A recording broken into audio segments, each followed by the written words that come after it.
Hello, this is the Burt Locker. I am Burt Green, and this is a recap of UFC 316. It's the first recap video I've done in a little while, just because I'll be totally honest, this year's UFC offerings have not been really igniting the fire in me, and I've just been busy. But this one, I've just enjoyed watching it. It's a Sunday afternoon. It's lovely out. There's a few things I want to talk about on this fight card, and it was a fun one. This one kind of reignited my fire in the UFC for this year. Maybe there is a chance for it to not be. It's been looking like a down year for the UFC for several reasons, and I will go into that in a separate video. But this is a celebration, guys. It's a celebration of UFC 316, Stone Cold Steve Austin's very own pay-per-view, and we'll start off by looking at Khaos Williams against Andreas Gustafsson. This was a really interesting fight. I personally thought that Khaos Williams was probably going to win this one. I thought it'd be a stand-up fight, and he had the reach advantage. Now, Andreas Gustafsson, it was a masterclass in how to overcome a reach disadvantage. He was nose to nose with him the entire time. He didn't take a backward step. He was in his face. He was throwing. He was grabbing in the clinch. I didn't realize he was such a big Greco-Roman guy. He was a Greco-Roman for decades. So that upper body strength against the cage is unbelievable. There was nothing Khaos could do. And it was just the dirty boxing. And at first the crowd were booing, but then by the end of it, Khaos Williams' face was a mess. It was hamburger, dude. I'm telling you, Gustafsson is a real problem. He looked like a welterweight Randy Couture. And I mean that as a compliment, because Randy Couture was one of the best to do it. And he used to do that because he had his Greco-Roman, like the strength against the cage. He was just able to put them there and just beat them up. And that's exactly what Gustafsson did. Go back and watch that fight. It was really was a masterclass. And do you know what? I really like his kind of personality as well. Joe Rogan speaking to him after the fight, and he's just like, you don't watch tape, you don't prep anything like that. It's like, the Vikings did not have tape. I just put an axe in my hand. Let me fight. I love that attitude. I absolutely love it. It's way better than my Swedish accent. But yeah, keep an eye on Andreas Gustafsson. Sweden, you got another guy in there. And at welterweight, he could be a real problem. Now, Spivak versus Acosta. I thought Spivak did enough in that one, honestly. They gave the decision to Acosta. Spoiler alert. For me, rounds 1 and 3, I thought Spivak was better. He didn't land the volume, but he landed the much more effective strikes. He got much more reaction out of Acosta. He landed a few big elbows that got some big reactions. And I thought that Spivak was the only one that looked like he might finish that fight. Acosta never looked like finishing that fight. And all he was doing was landing small pitter-patter shots. So he got the volume, yes, but I thought we were scoring damage and effective striking. Now, correct me if I'm wrong. Look, I don't really care either way who wins that fight. It doesn't have huge implications for the division in either event. I just thought that Spivak did enough. It's not a robbery. It's a close fight. I thought that if you're scoring damage and strikes that are effective, then I think the Spivak wins round 1 and 3. But by the by, it doesn't matter. Congratulations to Roy Alves Acosta. It was an okay fight. It was okay. And I'll be honest, Patchy Mix, he looked patchy at best against Mario Batista. I thought Batista was probably that was a tough debut for anybody, honestly. And Batista just used his footwork and ran rings around him. I thought that Patchy Mix looked stiff, he looked stationary, and he was just getting worked over. And he started to look better in the third round, but it was far from enough. So I think that hype train is dead. And Batista looked brilliant. Chef's kiss, Batista. Well done, mate. Now, Kelvin Gastelum versus Joe Pyfer. This is one where I feel like the judging was a tad inconsistent. It was a good fight. First of all, I'd like to ask, how the hell do you knock out Kelvin Gastelum? You look at the shot that Pyfer lands in that first round. How that didn't put him out, I have no idea. Gastelum has never been knocked out in his career. They talk about Scousers can't be knocked out? Like, is he a secret Scouser?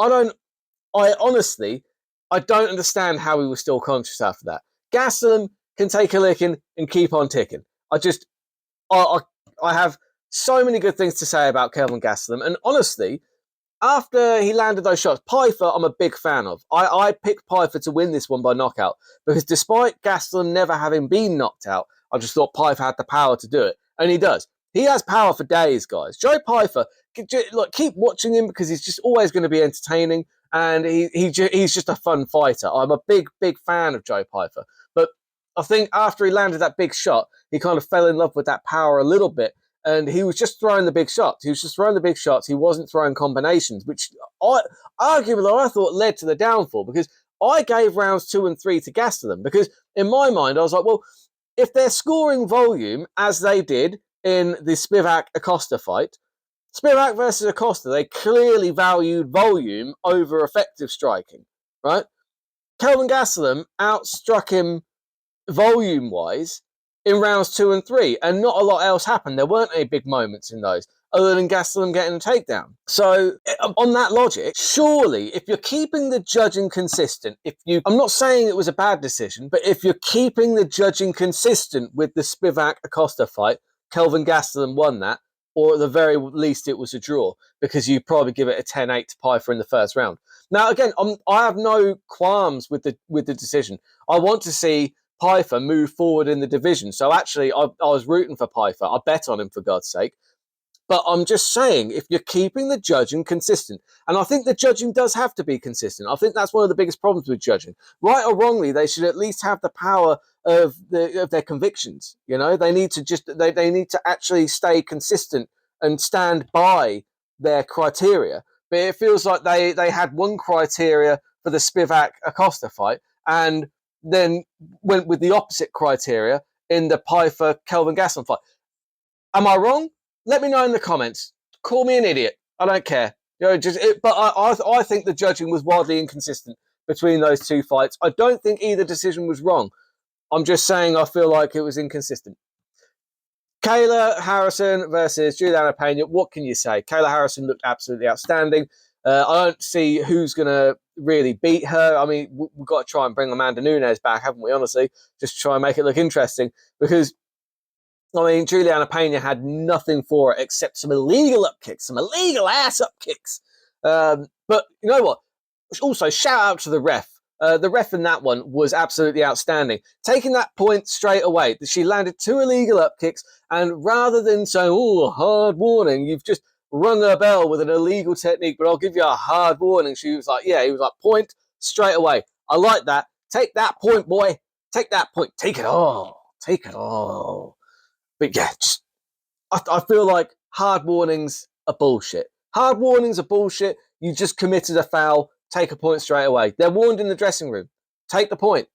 I guarantee if you took a point for the first eye poke, we would see less eye pokes. Screw the gloves, right? The gloves don't poke anybody in the eye. It's the fighters that do it. You know what I mean? No, gloves don't poke people. Fighters do. That is true. Look it up. You know what I mean? There's never been a glove poke anybody in the eye, especially a fingerless glove. For God's sake, stop blaming the fingerless gloves and start looking at the fighters who are just dirty enough to be throwing those goddamn fingers in people's eyes all the time. Honestly, it drives me up the wall. Just take a point for the first eye poke. I guarantee you see less eye pokes. Guarantee it. Have some balls. Have some balls. Take the point. Get me in there, reffing. I'll take some points. I'll take them all. You'll be seeing some rounds score 3-2. Yeah, no, in all seriousness, though, take the point. Kayla Harrison, unbelievable. That submission was great. I just thought that it was telling how tight that was on, because you know there was 8 seconds left and Payne still had to tap. So yeah, outstanding. Didn't want to see her arm snap like a twig like Frank Mir against Nogueira. I thought Nogueira was silly just to not tap in that one. Like, cost him like years of his career because they had to rebuild his arm effectively. At least Pena was smart enough to tap. Fair play. Both warriors, respect to both of them. Wonderful fight. I had no time for Kayla Harrison's post-fight speech, though. I'll be totally honest. The second she said, "I got a lot to say, so buckle up," I hit skip to the next fight, and I will not pretend that I didn't.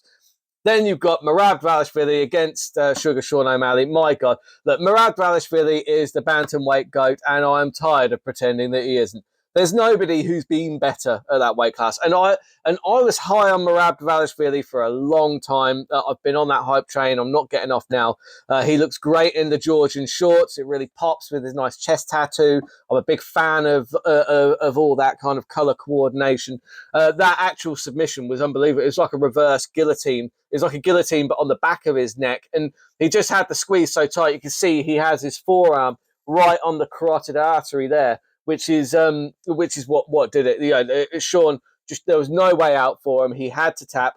Respect to Sean O'Malley for going in there and trying something different. He clearly took this fight camp much more seriously, and he did a lot of different things in training. He's just Sean O'Malley is an unbelievable talent. He just happens to exist at the same time as Merab Dvalishvili. Merab Dvalishvili, if he's going to start finishing people like that, then yeah, God help everybody in that bantamweight division, honestly, because look, I always enjoy watching him fight even when he's going to decisions, because a Merab Dvalishvili decision is not like an inactive kind of lie on top and just hold people down decision. It is a pinball wrecking machine, just piecing people up, just hitting, never stopping, just takedown after takedown, picking people up, slamming them into the ground, doing Georgian dancing over their corpses as they gasp for air because he's drug them into the deep water kind of decisions. That's the kind of decisions that Merab goes for, and those are the kind of decisions that I am fully into. Do you know what I mean? When you're just dragging your opponent into the darkest depths of what they think is possible, and you're just drowning them, you let them get their head up, they take a gasp, and then you drag them back down again. That is what Merab Dvalishvili does, and that is entertaining to watch, right? People say, oh, decisions are boring. Not a Dvalishvili decision. A Dvalishvili decision is always worth a watch. But if he's going to start finishing people like that, God help him. God help that bantamweight division. God help you guys. But yeah, Merab, you're the GOAT. And I want to end by saying something controversial. There are two genders, but there is one UFC heavyweight champion. His name is Tom Aspinall, and he's standing right there. And with that, keep the odds long and the bets terrible. I'll see you next time.